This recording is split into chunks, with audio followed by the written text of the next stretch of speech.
Rationalisation des dépenses publiques, la suppression des lignes téléphoniques risque de créer des frustrations au sein de l'administration. La liste des ayants droit à une indemnité téléphonique est aussi réduite. Une diète financière qui fait grincer des dents. À suivre les éclaircissements du secrétaire général adjoint du gouvernement, Alioune Badara Diop. Interdiction des plastiques jetables. Le ministre de l'Environnement et du Développement durable sensibilise les commerçants des marchés de Dakar sur les dangers du plastique. L'objectif est de diminuer la pollution à grande échelle pour rendre le pays vert. Les populations des Parcelles Assainies saluent la mise en place des ralentisseurs au niveau du prolongement de la VDN. Des ralentisseurs qui se révèlent de vrais casse-moteurs pour les automobilistes. Ces doudanes ont été installés ce week-end sur cette route qui a enregistré une dizaine de morts depuis son ouverture à la circulation. À suivre notre reportage. En sport, Coupe du Monde de basket Chine 2019, c'est encore raté pour les Lions du Sénégal. Le Sénégal a perdu devant l'Australie 81-68. À suivre les réactions du coach et du capitaine de la tanière.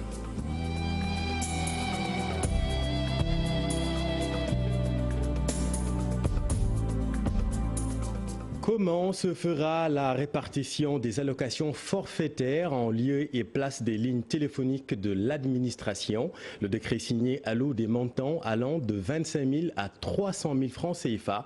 Et qui sont les agents concernés? Élément de réponse avec Mame Biram Diouf. Un montant forfaitaire mensuel alloué signant la fin des forfaits illimités matérialisé par le décret 2019-1310 en date du 14 août dernier. Dans le présent décret, article 2, sont exclus du champ d'application les personnels du ministère chargé des Forces armées et du ministère chargé de l'Intérieur. Les agents de l'État dont la liste est annexée à ce décret bénéficient désormais d'une allocation forfaitaire mensuelle, donc pour charge de téléphonie mobile intégrée dans les salaires. Sont concernés et pour un montant de 300 000 francs CFA chacun, les ministres d'État, ministres, secrétaires d'État, le président du Conseil constitutionnel, les membres du dit Conseil, le premier président de la Cour suprême et le procureur général près la Cour suprême. Une allocation de 200 000 francs pour les ambassadeurs itinérants, les présidents de chambre près la Cour suprême, le premier avocat général près la Cour suprême, les premiers présidents de la Cour d'appel, les procureurs généraux près les cours d'appel, le président de la CRI ainsi que le procureur spécial près la CRI. 100 000 francs CFA pour les secrétaires généraux de ministères, directeurs de cabinet, conseil spécial, présidence de la République, conseil technique à la présidence, les directeurs à l'administration centrale, de la justice, entre autres. Le plus petit montant de la grille, fixé à 25 000 francs, concerne l'allocation du chauffeur particulier du président de la République et les assistants particuliers des ministres. Merci Mame Biram. Le secrétaire général adjoint du gouvernement assure le service après-vente de la décision du chef de l'État. Selon Alioune Badara Diop, la liste des ayants droit a été également rétrécie. Pour autant, la mesure va-t-elle affecter la réactivité de l'administration? Suivons la réponse de Alioune Badara Diop. Aujourd'hui, on a resserré les ayants droit parce qu'avant, il y avait une liste exhaustive de personnes qui étaient bénéficiaires. Le chef de l'État a décidé de fixer limitativement les autorités qui sont bénéficiaires de ces lignes. Ça, c'est le premier. Le deuxième, c'est de baisser les montants affectés à ces personnes pour que ces personnes, en dehors de leur bureau, puissent continuer à compte tenu de leur rang et de leur responsabilité, à pouvoir communiquer avec les différents services de l'État. Étant entendu que le dispositif également a été mis en place pour que dans les appels entre les services de l'État, que cet appel soit gratuit. Cela veut dire que la mesure en elle-même n'entache en rien la qualité du service attendu et des mesures qui sont prises pour aider à continuer à fonctionner convenablement. Il s'y ajoute que l'État du Sénégal a également mené des actions importantes en matière de réorganisation de la location, des frais de location des bâtiments. À l'heure où je vous parle, aucun ministère de l'administration, aucun ministère n'est logé dans un bâtiment privé. ce qui était la pratique. Aujourd'hui, donc, ça permet à l'État du Sénégal d'avoir 0 facture venant des privés et l'essentiel des services de l'administration sont logés soit à Diamniadio, soit au building administratif, et ça également rentre dans le programme de rationalisation des moyens de l'État. Une Badara Diop était l'invité du 13h de TFM. Abdou Karim Sall continue sa croisade contre l'utilisation des plastiques non recyclables. Le ministre de l'Environnement a effectué ce matin une visite dans les marchés Castor, Tilène et HLM pour sensibiliser les commerçants et clients face à la pollution à grande échelle. Le ministre en appelle à une prise de conscience collective. Maguette Souare Diallo et Ababacar Camara. À son arrivée au marché Castor, le ministre de l'Environnement surprend cette dame avec un sachet plastique en train de faire ses achats et lui propose une alternative. Sensibiliser davantage ceux-là qui utilisent les sachets plastiques quant aux effets néfastes sur l'environnement de manière générale. Dans sa volonté de combattre le péril plastique, Abdou Karim Sall s'est ensuite rendu au marché HLM et celui de Tilène. Le ministre prône la sensibilisation en proposant des sachets biodégradables. Nous luttons contre les sachets plastiques, notamment qui ne sont pas biodégradables. La reforestation est un programme. Le président de la République a initié le PSE vert. L'objectif, c'est de rendre notre pays beaucoup plus vert qu'il ne l'est dans le passé. Le ministre de l'Environnement annonce une nouvelle loi pour élargir le périmètre d'application en termes d'interdiction de l'usage des sachets plastiques. Cette nouvelle loi, une fois votée, des mesures drastiques seront prises et cette fois-ci appliquées, a-t-il promis. Merci Maguette. À Pout, inondation dans certains quartiers. Les dernières pluies ont causé beaucoup de dégâts, trop plein d'eau dans plusieurs concessions. Une situation qui a fini d'exaspérer les populations. Elles indexent les travaux de l'aéroport international Blaise Diagne. Cher Anta Diop, c'est la tire. Ces fortes pluies qui se sont abattues sur Pout ont fait des dégâts dans plusieurs quartiers de la commune, cités Darussalam, Sanch, en passant par Mbambara, Tcheken, Sanyafil, entre autres. Ces populations estiment que depuis plusieurs années, elles n'ont jamais vu autant d'eau de pluie. Ça traverse le quartier Mbambara et le quartier de Sanch. Le tracé est très clair de tout le temps, l'eau est passée par là. Mais hier, ce qui nous a inquiétés, c'est le volume de cette eau-là et surtout son intensité. Ce qui a provoqué beaucoup de dégâts dans la commune. Parce qu'au niveau du quartier Mbambara, il y a beaucoup de maisons qui sont inondées. Au niveau de Sanch aussi, aujourd'hui, si cette eau-là continue, le quartier de Sanch risque même d'être rayé de la carte. Parce que hier, les populations se sont réveillées dans des situations difficiles. L'eau est allée jusque dans les chambres. Et il y avait même des risques d'électrocution, avec l'électricité et tout ça. Il y a aujourd'hui urgence d'agir. C'est pourquoi les habitants de ces quartiers inondés veulent qu'au plus vite cette brèche soit draguée et qu'un pont soit érigé. Si vous voyez ce petit pont-là, ce sont les populations qui ont réalisé ça avec leurs maigres moyens. Un problème comme ça mérite une infrastructure beaucoup plus importante. C'est pourquoi nous interpellons d'abord le chef de l'État à travers son programme Promoville. La commune de Pout n'en a pas encore bénéficié. Ces populations de Pout souhaiteraient que désormais les autorités prennent des mesures pour qu'à l'avenir cette situation ne se reproduise plus. Merci Charanta. Affaire Petrotim à Lignebok n'accorde aucun crédit aux actions du procureur pour exiger une transparence dans la gestion des ressources gazières et pétrolières. La plateforme change de fusil d'épaule. Une nouvelle stratégie va voir le jour en commençant par une marche le 13 septembre prochain. Suivant le sujet de Mohamed Lamine Diaye et Amadou Ba. Les membres d'Arlunubok estiment que le procureur veut disculper les mises en cause sur l'affaire présumée Timis Sall. Il fustige le déroulement de l'enquête. Tout porte à croire que le doyen des juges d'instruction va clôturer l'information judiciaire par un non-lieu au motif qu'il n'a pas pu retrouver X afin de décharger public définitivement Aliou Sall, Franck Timis et autres de toute responsabilité pénale et d'éteindre l'action pénale pour l'avenir. Cette stratégie du blanchisseur se retrouve dans les infractions visées par l'information judiciaire qui embrasse large pour empêcher, après cette enquête, que les mises en cause soient poursuivies sur la base des mêmes infractions. Dès à présent, Aar Lu Ñu Bokk met en garde contre cette instrumentalisation de la justice pour assurer une immunité automatique à la famille. La sortie d'Ousmane Sonko sur l'affaire de la Falémé fait réagir les membres de Aar Lu Ñu Bokk qui dévoilent leur nouvelle stratégie de lutte.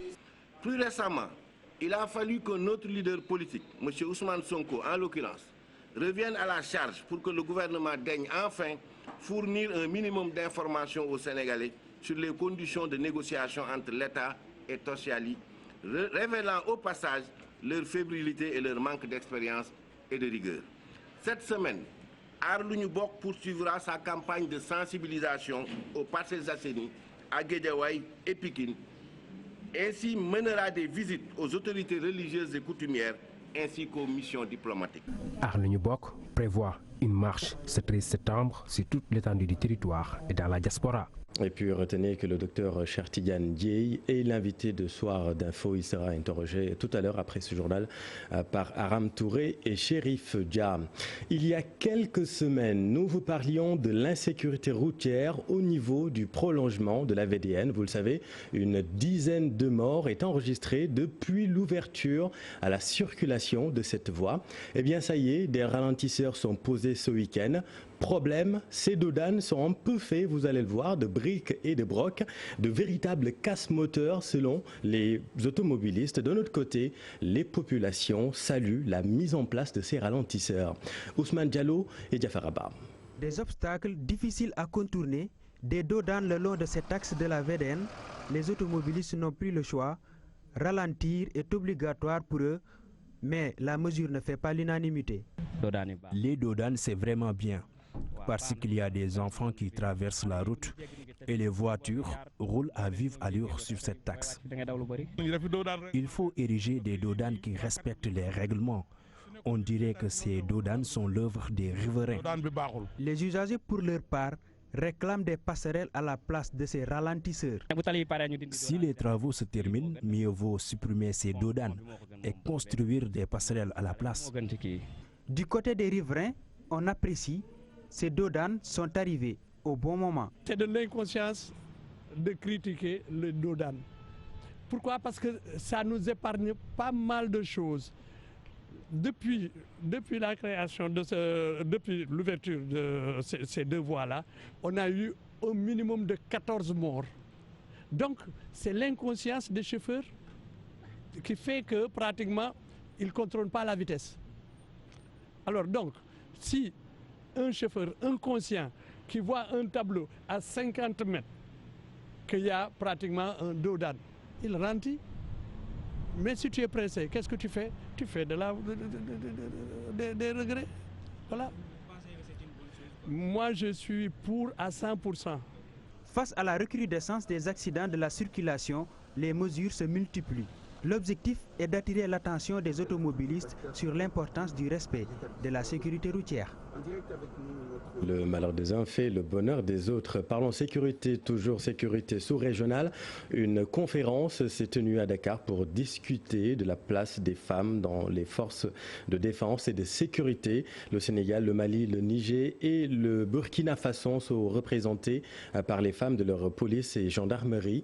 Le thème était paver la route pour les femmes et une rencontre pour aussi aider les femmes qui sont dans les zones de conflit. Compte rendu Ibou Diouf et Jafar Abba. 2 dimensions pour cultiver la paix et la sécurité dans l'espace sous-régional. D'abord, une mobilisation de la gente féminine dans les forces de sécurité et une autre qui consiste à mobiliser plus de femmes dans ce combat engagé par les acteurs de l'Afrique de l'Ouest. Nous sommes très heureuses, nous les forces de l'ordre, d'être associées à ce genre de manifestation, car ça nous permet déjà entre sœurs, comme il y a le pays ami du Mali, Burkina, Niger, de consolider nos liens, de voir quels sont les obstacles qui nous empêchent peut-être d'atteindre les objectifs fixés, de nous concerter, de créer des réseaux de partenariat, vraiment pour promouvoir les femmes dans les forces de défense et de sécurité. L'intégration des femmes dans les forces de sécurité, une approche pour mieux maîtriser le soutien apporté aux femmes dans les zones de conflit. Parmi les forces de l'ordre, le taux de femmes est encore faible. Et il a été prouvé également qu'au niveau des opérations de maintien de la paix, les femmes jouaient les mêmes rôles que les hommes.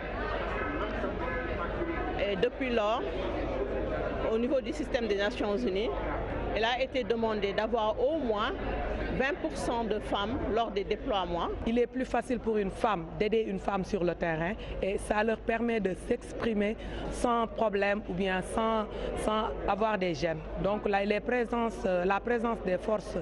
des femmes dans les forces de défense et de sécurité consolide encore mieux ce qui se trouve réellement sur le terrain. Une conférence régionale pour corriger les chiffres qui sont de 3,19% concernant l'intégration des femmes dans les forces de sécurité. Il est évident que l'on ne peut pas se priver de l'autre moitié de l'humanité qu'est les femmes. Alors qu'en face, ceux qui utilisent la mort utilisent à la fois les hommes et les femmes. Cette initiative est une initiative heureuse et nous nous félicitons qu'elle puisse déboucher à des conclusions pertinentes qui seront évidemment mises en œuvre après étude. Paver la route pour les femmes est le thème de cette conférence régionale qui a réuni partenaires et des femmes issues des polices et de gendarmerie du Sénégal, du Mali, du Niger et du Burkina Faso. L'objectif est d'augmenter de façon considérable le nombre de femmes dans les forces de défense et de sécurité. Merci Ibou. L'Afrique de l'Ouest fait actuellement un fort taux de criminalité. Cette violence touche en grande partie la jeunesse. Il faudra miser sur l'emploi et l'alphabétisation pour pallier ce fléau. C'est ce qui ressort d'une étude menée par le Carrefour d'études et de recherche Action pour le développement et la démocratie en collaboration avec l'Agence d'assistance à la sécurité de proximité ASP. Il tenait ce matin un atelier de restriction de l'étude menée au Sénégal et au Burkina Faso, suivant le sujet de Magatte Gaye et Lamine Mandiang. La violence a atteint le summum en Afrique de l'Ouest. L'Agence d'assistance à la sécurité de proximité prête à mener le combat contre la criminalité. Elle compte s'appuyer sur les résultats de cette étude pour mettre en place des stratégies de lutte contre les faits criminels. Donc ce sont des solutions qui vont être en tout cas prises en compte dans le cadre de l'élaboration des politiques publiques. Donc toutes les questions sur lesquelles les États, en tout cas, vont réfléchir pour apporter des solutions aux populations de façon globale, mais surtout aux jeunes. C'est la question relative à la violence, c'est la question relative aux faits criminels émanant de cette frange la plus importante sur le plan démographique. Ces questions seront intégrées et bien intégrées. La jeunesse reste la frange la plus exposée de la société. Le CERAD propose des solutions pour dissuader les jeunes tentés par la criminalité. On a remarqué que pour pouvoir mieux résister à la violence, il faut bien s'adosser aux communautés. Il faut aussi cultiver chez les jeunes un certain désir de résistance à la violence, mais aussi essayer de les mettre dans des conditions qui puissent faire que quand ils seront confrontés à certaines situations, qu'ils s'en sortent ou qu'ils puissent résister à y verser. Le chômage, principale cause de la recrudescence des faits criminels, le CERAD appelle les autorités à miser sur l'emploi pour juguler ce fléau. Donner de l'emploi aux jeunes constitue une réponse pour endiguer cette violence-là. Et à ce propos, l'agence de sécurité, l'agence d'assistance à la sécurité de proximité joue un rôle extrêmement important. Des chercheurs et acteurs de la prévention de la délinquance ont profité de cette occasion pour donner les résultats d'une étude menée au Burkina Faso et au Sénégal. Jusque-là, aucun chiffre officiel n'a été publié. Jusque-là, aucun chiffre officiel n'a été publié allant dans ce sens. Et puis, le ministre de l'Intérieur, Aly Ngouille Ndiaye, a effectué ce matin une visite à la mosquée de Massalikul Jinan de Dakar pour faire l'état des lieux avant l'inauguration prévue le 27 septembre prochain. Un dispositif sécuritaire est également prévu avant l'installation, avec l'installation de vidéosurveillance pour renforcer la sécurité au sein de la mosquée. Nous y reviendrons tout à l'heure. La nouvelle prison de Sébikotane va accueillir 400 détenus normalement. Une annonce du directeur de la construction du ministère de la Justice qui a effectué hier une visite du chantier. Il en a profité pour rappeler que l'ouverture est bel et bien prévue dans 2 mois comme annoncé par le ministre Malick Sall lui-même. Suivons Amadou Abdoulaye Diop, directeur de construction ministère de la Justice au micro de Ousseynou Thiam et Ahmadou Bamba Samb. Nous sommes sur ce site, sur cette prison de Sébikotane, qu'on appelle dans notre jargon, mais le quartier spécial de Sébikotane, ou encore le quartier à haute sécurité.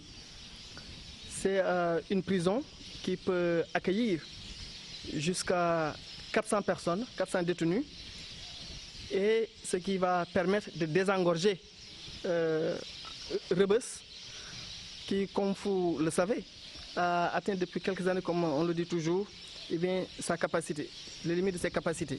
L'État du Sénégal a bien voulu construire ce site pour permettre de désengorger le site de Rebeuss et de mettre les détenus dans des conditions acceptables. Et comme vous l'avez constaté, eh bien, ce site respecte tous les standards nationaux en matière de construction de prisons. Sur ceci, effectivement, nous allons accueillir dans 2 mois, si Dieu le veut bien, eh bien, les détenus qui viendront de Rebeuss et peut-être même qui viendront d'autres prisons de la République du Sénégal. Et puis vous le savez, c'est le ministre chargé du PSE, Cheikh Kanté, qui est désigné pour le suivi des accords signés entre le gouvernement et les syndicats d'enseignants. Le SAEMS et le QSEMS veulent du concret maintenant. Ils souhaitent la matérialisation des accords signés et l'application d'un nouveau système de rémunération. Nous y reviendrons également avec Fatima Touré. Alors à Kaolack maintenant, plus de 300 impactés de la ligne électrique haute tension de l'EMVG à Kaolack. Selon les responsables du projet, les impactés sont en train d'être payés. Il s'agit d'un nouveau projet d'électrification des 4 États membres de l'organisation d'une longueur de 1700 km. Une ligne électrique haute tension interconnectée pour un coût global de 722 millions de dollars financés par plusieurs bailleurs dont la BAD. Suivons le témoignage de Ababakar Ndao, secrétaire général de l'EMVG, propos recueillis par Ibrahima Diamé et Fadi Gaye. C'est le volet interconnexion qui est composé d'une ligne de transmission qui est longue de 1700 km et qui relie donc les réseaux de nos 4 pays. Et puis ensuite aussi, il y a 15 postes haute tension aussi le long de ce réseau-là. Nous sommes ici sur l'un de ces postes qui est le poste de Kaolack. Pour le Sénégal, on a ce poste-là. Nous avons aussi le poste de Tambacounda et Kédougou également. Et puis nous avons aussi le poste de Tanaf. On est en train de voir également si même on ne peut pas ajouter un autre poste qui est en face le poste de Koungheul. Et nous espérons que le chantier va aller très très vite. Je pense qu'ils vous ont donné tout à l'heure le deadline concernant le chantier qui est en fait, je pense, fin premier trimestre de 2020. Et nous avons effectivement recensé l'ensemble des impactés. Aujourd'hui, en ce qui concerne ces régions-là, on a procédé à l'indemnisation des PAP. Et on a 311 PAP qui sont dans la région de Kaolack, qui ont été recensés, estimés le barème et payés. L'actualité internationale avec Afrique du Sud, le président sud-africain condamne les vagues de violence à caractère xénophobe en Afrique du Sud. En Mauritanie, la situation se complique après les inondations qui ont endeuillé la ville de Sili Babi avec 3 morts par noyade la semaine dernière. Les quartiers de Sili Babi toujours dans les eaux, ce qui rend l'accès difficile. En Tunisie, 26 candidats sont en lice pour la présidentielle prévue le 15 septembre prochain. Fatima Touré. L'Afrique du Sud, théâtre depuis dimanche soir d'une nouvelle vague de violences et de pillages à caractère xénophobe. Des centaines de personnes ont attaqué des ressortissants étrangers accusés d'être responsables des difficultés économiques causant la mort de 3 personnes. Des actes qui n'honorent pas l'Afrique du Sud selon son président Cyril Ramaphosa. Dans son compte Twitter, le président déclare qu'il condamne ces violences qui s'étendent dans 4 provinces dont Johannesburg et Pretoria. Nigeria et souhaite que cela cesse immédiatement. Le Nigeria, pour sa part, annonce des mesures décisives suite à ces actes xénophobes notés en Afrique du Sud. Au Burkina Faso, Fatoumata Diendéré, l'épouse du général Diendéré, considérée comme l'un des cerveaux du putsch, est condamnée lundi à 20 ans de prison, a écopé 30 ans ferme. Elle était poursuivie pour complicité d'attentat à la sûreté de l'État, meurtre, coups et blessures volontaires. En Mauritanie, une semaine après les inondations qui ont endeuillé la ville de Silibabi dans le sud-est du pays avec 3 morts par noyade, la situation des populations sinistrées est toujours difficile. Une situation compliquée, notamment pour les sans-abri. Les quartiers de Silibabi sont encore traversés par des ruissellements d'eau, ce qui rend difficile l'accès des secours. En Tunisie, pas moins de 26 personnalités ont vu leur candidature validée pour briguer la magistrature suprême. Pour la deuxième fois seulement de leur histoire, les Tunisiens vont élire leur président. Le premier tour de la présidentielle est prévu le 15 septembre. À noter que la campagne a débuté depuis hier. Merci Fatima. Et puis un mot de sport en basket pour sa deuxième sortie à la Coupe du Monde 2019 en Chine. L'équipe nationale du Sénégal a encore perdu devant l'Australie, cette fois-ci sur le score de 81-68. Une défaite de 13 points qui redonne une certaine fierté aux Lions, selon le capitaine Maurice Ndour et le sélectionneur Moustapha Gueye que nous écoutons. On a montré à tout le monde qu'on peut vraiment compétir. Et nous sommes venus dans une bonne mentalité et on a travaillé en équipe. Et surtout, on a fait confiance à nos coéquipiers. Et aujourd'hui, je crois qu'on a été agressif en défense. Et en offense, on a bougé la balle, on a fait nos systèmes avec quelques réglages qu'on a fait hier avec coach Tafa, qui nous a beaucoup aidé dans le plan de spacing.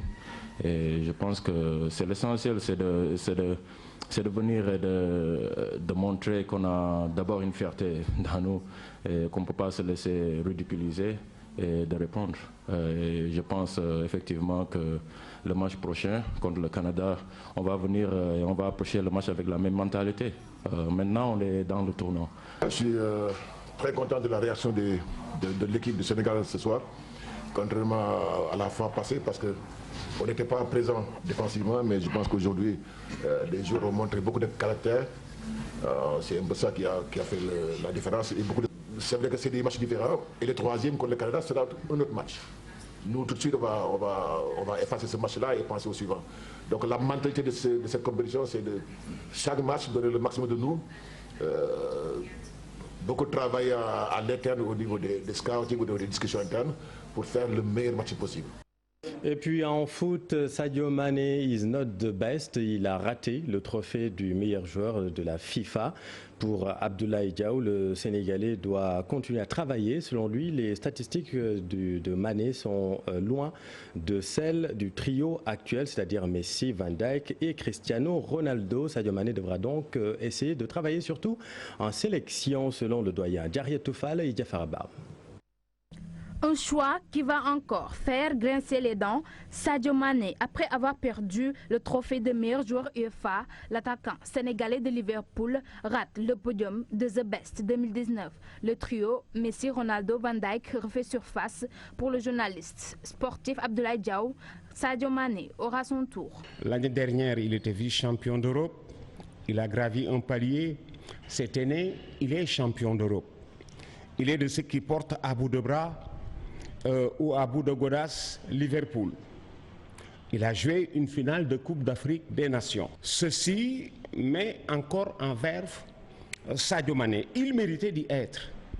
Mais quand vous regardez ceux qui sont à l'intérieur, vous dites « Ah oui, d'accord ». Ce coup ne va-t-il pas jouer sur le moral de l'international sénégalais? Souvent, ils sont préparés à ça parce qu'ils sont en compétition. Sadio Mané était en compétition. Mon souhait le plus ardent, c'était de voir un Sénégalais passer. Et c'était le Sénégalais qui était en pole position. Il n'est pas passé. Heureusement que ceux qui passent devant lui ont fini d'afficher et de confirmer leur valeur. Pour Abdoulaye Diaw, le meilleur reste à venir pour Sadio Mané. Aujourd'hui, Cristiano Ronaldo et Messi sont largement plus âgés.